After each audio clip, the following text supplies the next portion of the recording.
Thank you so much for doing this. Yeah. Appreciate it, Senator. Thank you. Within a week of you being named on the VP ticket, the Democratic nominee changed. And you guys seem to be struggling a little bit with how to approach the new dynamic. How are you approaching your new opponent and the new ticket? Yeah. Well, I think it's pretty straightforward, actually. We're running against a set of policies that I think have failed the American people, and we're running to a set of policies, President Trump's 4 years in office, that I think really succeeded for the American people. And I think that what's different about it, and you're right, Dana, it is different, but what's different about it is that we're running against a different person who a lot of Americans just don't know. And so I think we have to remind people that President Trump delivered lower prices, lower inflation, a prosperous and peaceful world, and also a secure border. And Kamala Harris's policies have produced the exact opposite. Now, that was an easier case to make when Joe Biden was in there because people associate Joe Biden with the policies. But I think Kamala Harris clearly owns the policies of the Biden-Harris administration, especially when we consider the fact that, as we've all learned over the last few months, Joe Biden clearly isn't capable of doing the job. And so I think that drives home that Kamala Harris really has been the one calling the shots. I mean, how could she not? I think Joe Biden doesn't really know where he is. Kamala Harris has been calling the shots. As who?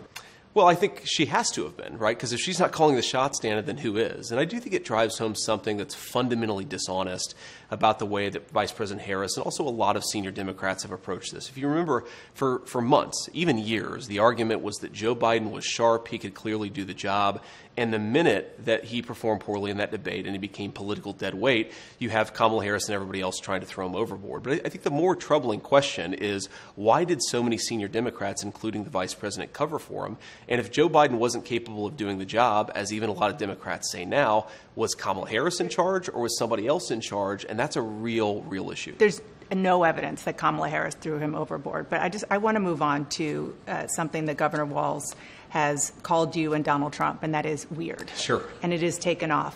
The New York Times reports that when Donald Trump was asked about it, he said, "Not me, they're talking about JD." Well, certainly they've levied that charge against me more than anybody else, but I think that it drives home how they're trying to distract from their own policy failures. I mean, look, this is fundamentally schoolyard bully stuff. They can accuse me of whatever they want to accuse me of. As Harry S. Truman once said, if you can't take the heat, stay out of the kitchen. And I'm doing this because I think that me being vice president will help improve people's lives. So I accept their attacks, but I think that it is a little bit of projection, Dana. If you think about just take a couple of days ago. Tim Walz gives this big speech. He's been announced as the VP nominee. And I remember when I had just been announced as the VP nominee, I gave my big speech, and I saw my wife, and I gave her a big hug and a kiss because I love my wife, and I think that's what a normal person does.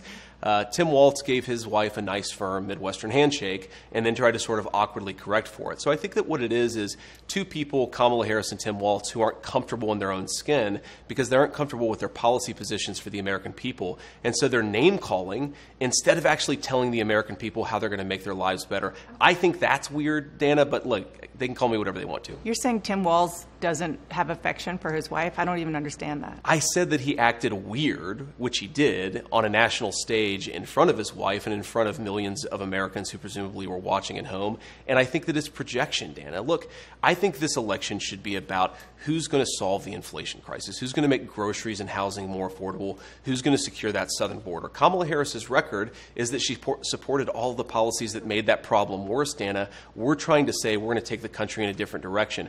I really think that it's important to point this out, Dana. Their entire campaign has not been about, here's our policy for how we're going to make your life better, or here's what's wrong with Donald Trump and J.D. Vance's policies. We're going to name call and hope that you don't notice that we don't have an agenda. That is the entire Democrat approach to this election. They have done both. They have both policies, and they are trying to define Dana, you as well. If you go to Kamala Harris's campaign page right now, they still don't have a policy. Well, let's talk about policy versus positions about what they're going to do. I think that's really insulting to Americans. You started out talking about the policies in this interview, but you have been on the campaign trail questioning Tim Walz's military record.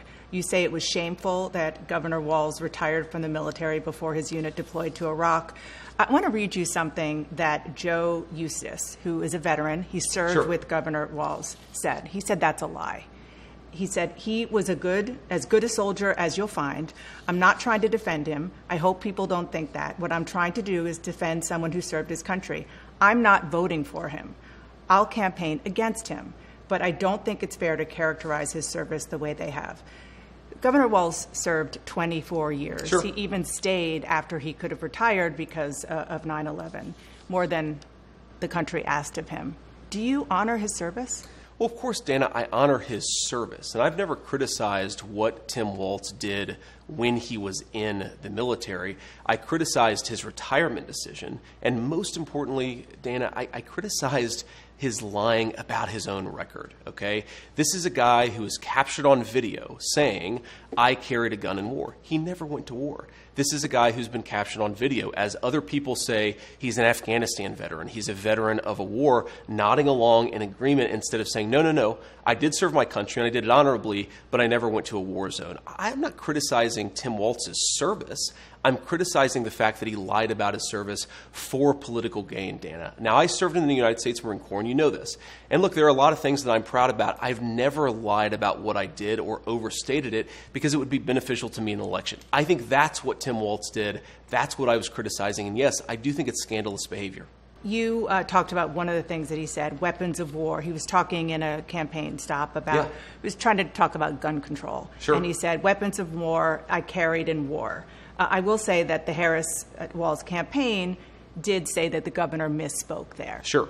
Do you accept that? He misspoke. Another word is that he lied about it, and he didn't correct the record for 15 years until he was put under political pressure because I called it out, Dana. Whatever you want to call it, a misspeaking or a lie, I think Tim Walz should have to correct the record. Now, you pointed out a soldier who defended his service. There have been a number of soldiers who served with Tim Walz who have criticized him on the exact same grounds that I have because it's not right to misstate or to embellish what you've done, and I think that's what he did. And on the question of when he left the National Guard, he filed his election paperwork February 10th, 2005. That was a month before the National Guard even announced that it was possible that they would deploy to Iraq, and it ended up being 2 months. He retired 2 months before they actually got the paperwork. But on CNN last night, Dana, one of the people who was actually in charge of him said they knew they were going to deploy to Iraq in February of 2004, fall of 2004. So he knew he was going to Iraq. He decided to quit, to retire, whatever word you want to use. Retire. Because he wanted to run for Congress. He lied about that. He said that when he decided to retire, he did not know that he was going to Iraq. That is another untruth, as even his senior military officer said. So again, I'm not criticizing the service. I'm criticizing the dishonesty. Dishonesty spoken in favor and for the purpose of political benefit. And I think that the most important thing here, Dana, is it goes to Kamala Harris's judgment.